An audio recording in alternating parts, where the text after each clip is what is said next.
Maligayang pagbabalik mga kaibigan. Ngayon, ipapakita ko sa inyo ang isang zombie horror film na pinamagatang Land of the Dead. Spoilers ahead, watch out and take care. Nagsisimula ang pelikula sa iba't ibang voiceover na pinag-uusapan ng paglitaw ng mga zombie sa mundo. Ito ay nangangailangan ng madali ang pagkilos dahil ito ay naging isang pandaigdigang kababalaghan at ang mga tao ay nag-aalala na ang mga zombie ay maaaring makapag-isip sa kanilang paraan. Ngayon, lumipat tayo sa kasalukuyang panahon kung saan naglilibot ang mga zombie sa isang lugar ng simbahan. Ang ilan sa kanila ay tumutugtog pa nga ng ilang instrumento at ang mag-asawang zombie ay namamasyal din.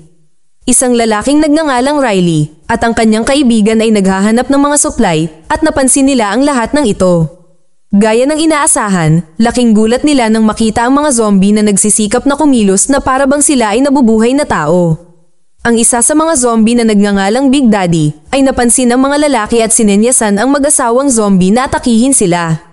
Walang oras na sinayang, tumakbo si Riley at ang kanyang kaibigan palayo sa eksena. Ngayon, makikita natin ang isang bangkay na biglang muling nabuhay sa isang pangit na zombie. Gayunpaman, pinabagsak ito ng isang lalaki na naghahanap din ng supply na nagngangalang Chris bago ito makapagdulot ng anumang pinsala. Pagkatapos, isang misteryosong tao ang lumapit kay Riley at sa kanyang kaibigan, ngunit siya ay ipinahayag na siya ay isang normal na lalaki na nagngangalang Charlie na may peklat sa mukha na parang isang zombie. Ang mga lalaki ay nagsama-sama at tinatalakay ang kanilang susunod na plano ng pagkilos habang nakikita rin natin ang isang malaking nakabaluti na truck na pinangalanang Dead Reckoning na ginagamit upang maglakbay sa mga lugar ng zombie ng madali. Si Chris at ang kanyang survivor team ay sumama kay Riley at sa kanyang mga tauhan na binanggit na ang mga zombie ay nagiging sensitive. Hindi sineseryoso ni Chris ang mga bagay-bagay at gusto lang niyang matapos ang supply run. Sinabi ni Riley na ito ang kanyang huling run kaya ayaw niyang may magkamali. Pasimpleng tumawa si Chris at sinabing huling beses na rin niyang gagawin ito. Malalaman natin na ang mga zombie ay madaling ma-distract sa liwanag, gaya ng makikita natin habang naabala sila at napapahinto dahil sa mga paputok.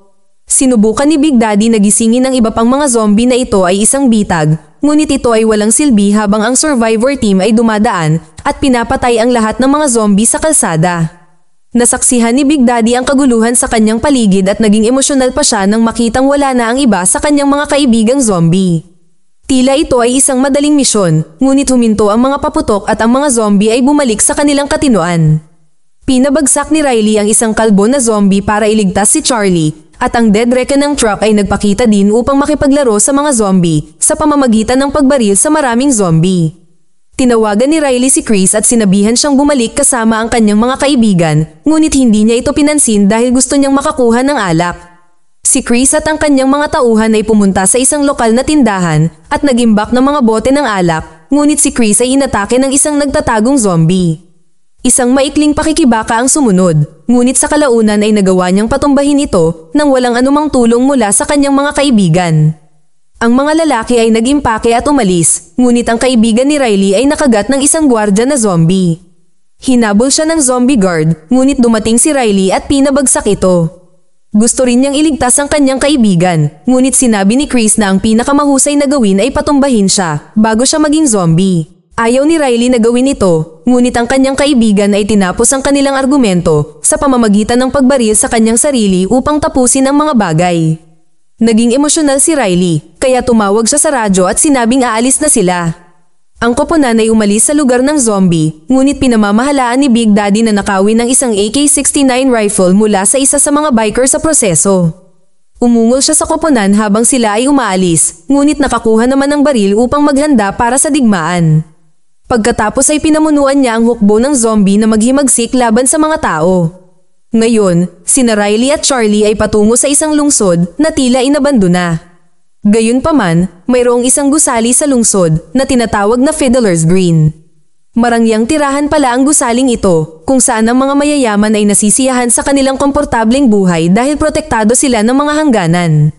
Si Chris ay handa ng tamasahin ang buhay na ito, ngunit hinatid ni Riley ang kanyang kalungkutan dahil sa pagkakasangkot sa kanyang namatay na kaibigan sa kanyang pagnanakaw ng alak. Ito ay humantong sa isang pagtatalo sa pagitan ng mga lalaki, ngunit sa huli ay naghiwalay sila at si Riley ay pumasok sa abandonadong bahagi ng lungsod kung saan ang mga mahihirap na tao ay namumuhay ng walang awa. Ang mga pagkakaiba ng klase ay maliwanag nang pumasok si Chris sa Fiddler's Green, lumipat upang makilala ang isa sa mga miyembro ng board. Sa gitna nito, makikita natin sa aksyon ng militar habang binabaril nila ang isang zombie na sinusubukang dumaan sa isang bakod na may kuryente na nagpoprotekta sa lungsod. Nakilala ni Riley at Charlie ang isang rebelding grupo sa abandonadong lugar at masayang tinanggap ng kanilang rebel leader. Malalaman natin na pumunta dito si Riley para kunin ang kanyang sasakyan para makapunta siya sa Canada at magsimula ng bagong buhay. Samantala, nakasalubong ni Chris ang assistant ng board member ngunit nakarinig ng kakaibang ingay na nagmumula sa kanyang bahay. Pumasok siya sa bahay, ngunit nakita niyang patay na ang board member, tinapos ang mga bagay sa kanyang sariling paraan. Napagtantong magiging zombie siya, kumuha si Chris ng sandata ngunit nakasalubong niya ang asawa ng board member. Naabala siya sa kanyang pag-iyak habang ang miyembro ng board ay nagising bilang isang zombie at tinapos ang kanyang anak. Marahas na pinagpapalo ni Chris ang zombie at pagkatapos ay hinarap siya ng isang gwardya. Tinatanong siya kung ano ang nangyayari, ngunit sinabi niya na problema na ng gwardya ito ngayon. Ngayon, pumunta si Riley upang kunin ang kanyang sasakyan, ngunit wala siyang nakita sa garahe, kaya napagtanto niyang niloloko siya ng isang dwarf na cowboy na nagpapatakbo ng palabas sa abandonadong lugar. Sa gabi, makikita natin ang isang underground club kung saan ginagamit ang mga zombie para sa libangan. Isang sexing babae na nagngangalang Babe ang inihagis sa ring upang mag-survive laban sa ilang masasamang zombie at pagkatapos ay makikita natin si Riley na hinarap ang dwarf na cowboy para sa pagnanakaw sa kanyang sasakyan. Nakita niya si Babe na nakikipaglaban sa mga zombie kaya binaril niya sila para iligtas ang sexing katawan nito. Nagsimula ang pagkasindak habang tumatakbo ang lahat at nagsimulang barilin ng dwarf na cowboy sina Riley at Charlie. Iniligtas ni Babe si Riley sa pamamagitan ng pagkuha ng bala para sa kanya at pagkatapos ay ipinakita ni Charlie ang kanyang bullseye gamit ang kanyang matalas na mata na gawa niyang pabagsakin ng dwarf na cowboy mula sa malayo. Nailigtas ni Riley si Babe ngunit nagpakita ang mga pulis at inaresto sila pati na rin si Charlie.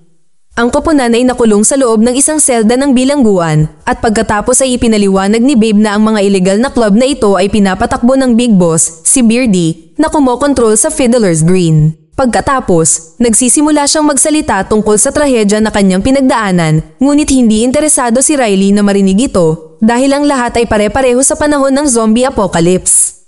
Pagkatapos nito, makikita natin si Big Daddy kasama ang kanyang hukbo habang sinusubukan nilang pumasok sa lungsod. Ginamit ni Big Daddy ang kanyang utak na zombie at sinabihan ng isang butcher zombie na gamitin ang kanyang kutsilyo at gumawa ng butas sa isang kahoy na pinto. Pagkatapos gumawa ng butas, nakita ni Big Daddy ang isang grupo ng mga nakabitin na zombie na ginagamit para sa target na pagsasanay. Ito ay nagpapaungol sa kanya sa pagkamuhi. Samantala, pinuntahan ni Chris si Beardy at inalok siya ng inumin. Sinabi niya na gusto niya ng pwesto sa loob ng Fiddler's Green, ngunit sinabihan siya na mayroong mahabang listahan na naghihintay. Gaya ng inaasahan, nagalit si Chris, ngunit tinawagan ni Beardy ang kanyang bantay at sinabihan si Chris na umalis. Inutusan pa niya ang kanyang bantay na tapusin si Chris, ngunit nabigo siyang gawin ito habang inaagaw ni Chris ang baril mula sa kanyang kamay at pinatumba siya. Pagkatapos ay tinipon ni Chris ang kanyang koponan para nakawin ang Dead Reckoning truck at gamitin ito para sa kanilang paghihiganti. Pumunta siya sa kampo ng militar at sinubukang pumasok sa Dead Reckoning truck sa pamamagitan ng paggamit ng expired pass. Gayunpaman, pinigilan siya ng base commander at naging kawili-wili ang mga bagay nang biglang magpakita si Big Daddy at ang kanyang hukbong zombie. Isang mabangis na pagsalakay ang sumunod, habang ang mga zombie ay pumapasok sa kampo ng militar at nagsimulang umatake sa lahat ng mga sundalo. Sinasamantala ni Chris at ng kanyang team ang pagkakataong ito para makatakas kasama ang Dead Reckoning truck, ngunit hindi nila tinutulungan ang sinuman sa mga sundalo. Habang tumatakas si Chris, natutunan ni Big Daddy kung paano gamitin ang AK-69 rifle, kaya galit niyang binaril ang Dead Reckoning truck. Nang manalo si Big Daddy at masakop ang kampo ng militar, lumipat si Big Daddy at ang kanyang hukbong zombie sa lungsod. Nag-aalala si Beardy tungkol dito, at pagkatapos ay nakatanggap siya ng tawag mula kay Chris na humihingi ng $5 milyong na ransom, kung hindi, sasalakayin niya ang lungsod. Ayaw makipag-ayos ni Beardy sa isang terorista, kaya nagpa siya siyang humingi ng tulong kay Riley. Matapos kunin si Riley ng ilang gwardya, ipinahayag ni Charlie kay Babe na iniligtas siya ni Riley mula sa isang sunog na nagpapaliwanag sa kanyang nasunog na mukha.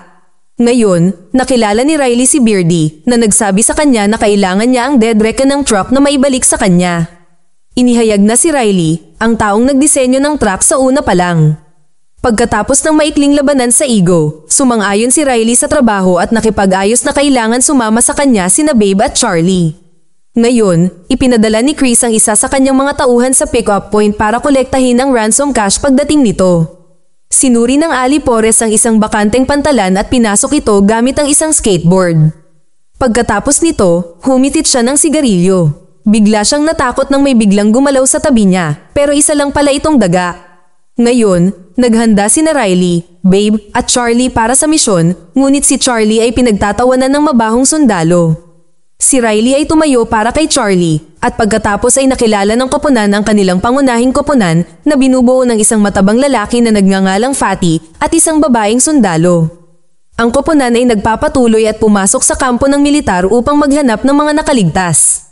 Ginulat ni Charlie si Babe nang barilin siya nito. Sa kabutihang palad, siya ay nagpapaputok lamang sa isang zombie na sinusubukang atakihin si Babe sa likuran upang gumawa ng isang zombie baby. Ngayon si Riley at isang pinunong sundalo ay pumasok sa isang bodega at nakahanap ng paa ng zombie.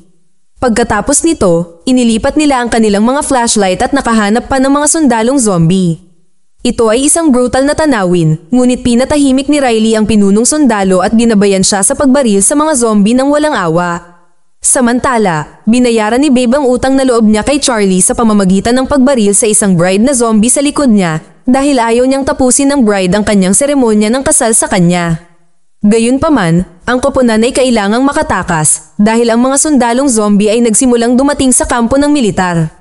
Isang walang ulong zombie ang umatake sa pinunong sundalo, ngunit hindi siya nag-aalala sa una. Ngunit pagkatapos ay ibinalik ng zombie ang ulo nito at kinagat siya sa braso. Binaril ni Charlie ang walang ulo na zombie, ngunit huli na para sa pinunong sundalo dahil malapit na siyang mag-transform. Nalaman ni Babe na si Riley ay nawalan din ng kapatid sa parehong paraan, kaya naman ayaw niyang siya ang magpaputok ng baril. Iniligtas niya ito sa paghihirap at binaril ang pinunong sundalo. Samantala, nakipagpulong si Beardy sa kanyang board para pag-usapan ang kanilang gagawin at gumawa ng planong pagtakas. Ngayon, sinabi ni Riley kay Fatty at sa isang kasamahan ng babae na tatakas siya pagkatapos na matagpuan ng dead reckoning truck at ayaw din niyang patayin si Chris. Tinanong ni Chris ang kanyang Ali Porres kung dumating na ang ransom cash, ngunit nakatanggap ng negatibong tugon. Lalong lumalala ang mga bagay dahil ang lalaki ay biglang bumaril sa isang zombie para lamang makahanap ng isang hukbo ng mga clown na zombie. Sa kalaunan ay kinain siya ng mga clown na zombie ng brutal. Kalaunan, narating ni Big Daddy at ng kanyang hukbong zombie ang ilog na nasa hangganan ng lungsod, kaya tumalon si Big Daddy sa ilog at sumisid sa tubig gamit ang kanyang mga muscles na zombie na hindi tinatablan ng tubig. Mukhang mahirap sa una, ngunit lumitaw si Big Daddy mula sa tubig, kaya sinundan siya ng kanyang hukbo ng zombie sa isang nakakatakot na pagkakasunod-sunod. Ang hukbo ng zombie ay tuluyang pumasok sa lungsod at sinimulang salakayin ang lahat ng nasa abandonadong lugar. Hindi man lang nila binibigyang halaga ang ilang mga babae na nagtitinda sa gilid. Naramdaman ni Beardy ang panganib sa kanyang sensitibong balbas, kaya nagpa siya siyang mabilis na tumakas gamit ang pera na pagmamayari ng lahat ng miyembro ng board. Nahanap ni Riley at ng koponan ng dead reckoning truck at nagpa siya na pasukin ito. Sumenyas ang sundalong babae kay Fatty na papatayin niya si Chris, ngunit pinatumba niya ito gamit ang mapanlinlang ng ngiti. Pagkatapos ay sumama siya kay Babe habang sinusubaybayan nila sina Riley at Charlie na sumasakay sa dead reckoning truck. Pinagbantaan ni Chris si Riley at inilabas ang mga missile upang pasabugin ang mga ito sa Fiddler's Green. Samantala, nagpapatuloy ang pagsalakay ng zombie at tinulungan ni Big Daddy ang kanyang kasintahang zombie na gamitin ang kanyang AK-69 rifle sa isang sundalo. Nakakagulat na dinaig ng mga zombie ang mga sundalo dahil madali nilang nagagamit ang lahat ng uri ng armas.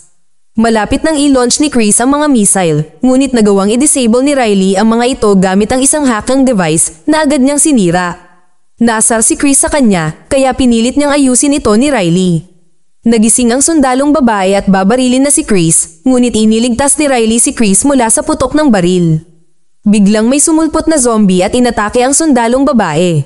Ipinadala ni Riley ang sundalong babae sa kanyang katapusan habang tinapos ni Babe at Fatty ang isang payat na zombie. Ngayon, Kinuha ni Riley ang Dead Reckoning truck habang ipinagkanulo ni Beardy ang isang kapwa miyembro ng board sa pamamagitan ng pagbaril sa kanya para sa pera. Sa kalaunan ay nalaman niyang dinadala ni Riley ang Dead Reckoning truck sa Canada, kaya sinusumpa niya ang kanyang swerte. Nais ni Riley na iligtas ang lungsod mula sa pagsalakay ng zombie, ngunit ayaw ni Chris, kaya umalis siya kasama ang kanyang kaibigan. Sa kasamaang palad, nakagat din si Chris habang nakikipag-ugnayan sa ilang mga zombie. Samantala, lumalala ang pagsalakay ng mga zombie habang natututo si Big Daddy kung paano gumamit ng jackhammer. Nakita niya ang Fiddler's Green at nagpas siyang pumunta doon gamit ang kanyang bagong sandata. Ang mga zombie ay patuloy na lumulusot sa inabando ng lungsod at pagkatapos ay makikita natin si Chris na nagpapatuloy patungo sa Fiddler's Green. Ngayon, si Big Daddy at ang hukbong zombie ay pumasok sa mga glass door at pumasok sa marangyang gusali. Ang kaguluhan ay naganap habang inaatake nila ang lahat ng residente ng gusali. Samantala, narating ni Riley at ng team ang abandonadong lungsod at bumaba siya para buksan ang mga gate. Gayunpaman, pinalibutan ng mga zombie ang Dead Reckoning truck at si Riley ay inatake ng isang matandang zombie mula sa likuran. Pinutol niya ang ulo ng zombie pagkatapos ng maikling pakikibaka at binuksan ang gate. Pagkatapos, umakyat si Riley sa ibabaw ng truck at umusa dito habang dinudurog ang mga mababahong zombie. Gayunpaman, isang walang paa na zombie ang kumapit sa truck mula sa likuran. Ang ilang mga paputok ay inilunsad upang makaabala sa mga zombie, ngunit hindi ito gumagana dahil tinuruan silang lahat ni Big Daddy kung ano ang gagawin. Ang isang miyembro ng board at ang kanyang mga kapwa-residente ay nalulungkot sa kanilang kapalaran habang sila ay inaatake ng mga zombie na ito. Ngayon, sinalakay ni Big Daddy ang gusali ni Beardy na bumaril sa kanya ngunit hindi magawang makapagpatama ng isang headshot. Tumakas si Beardy sa underground parking kung saan pumasok siya sa kanyang sasakyan. Nagsimulang magayos ang katulong para sa kanilang pagtakas, ngunit nagpakita si Big Daddy kaya tumakas siya. Sinubukan ni Beardy na barilin si Big Daddy ngunit naubusan na siya ng bala. Nakahanap si Big Daddy ng hose ng gasolina at ipinasok ito sa kotse ni Beardy upang ikalat ang gasolina sa loob nito. At umalis siya pagkatapos nito, kaya bumaba si Beardy sa kotse para kunin ang mga bag ng pera, ngunit inatake siya ni Chris na isa ng zombie ngayon. Nakagat si Beardy sa kanyang mga kalamnan, ngunit hindi ang kanyang balbas. Pagkatapos, dumating si Big Daddy upang sindihan ng gasolina at pinatay si Beardy at ang zombie na si Chris sa proseso. Nasaksihan ni Riley at ng kanyang koponan ng brutal na pagsalakay ng zombie sa lungsod, kaya atubili silang nagpaputok ng kanilang mga missile para patayin ang lahat ng mga zombie na nasa harapan nila. Makikita natin na nakaligtas ang rebel leader at ang kanyang mga tao kaya masayang binati sila ni Riley. Sa huling eksena, ang walang paa at payat na zombie ay nagawang makapasok sa sasakyan at inatake ang driver sa loob nito, ngunit dumating si Fatty at tinapos ang kanyang payat na buhay. Ngayon, tinitingnan ni Riley si Big Daddy at ang kanyang hukbong zombie ngunit nagpa siya na iwanan siya ng mag-isa. Nagtatapos ang pelikula ng si Riley at ang kanyang koponan ay tumungo sa Canada, umaasang makakahanap ng ligtas na lugar. Mag-subscribe para sa higit pang mga video na tulad nito at huwag kalimutan mag-like, comment, share at i-on ang notification bell para matulungan ang aming channel. Hanggang sa muli, salamat!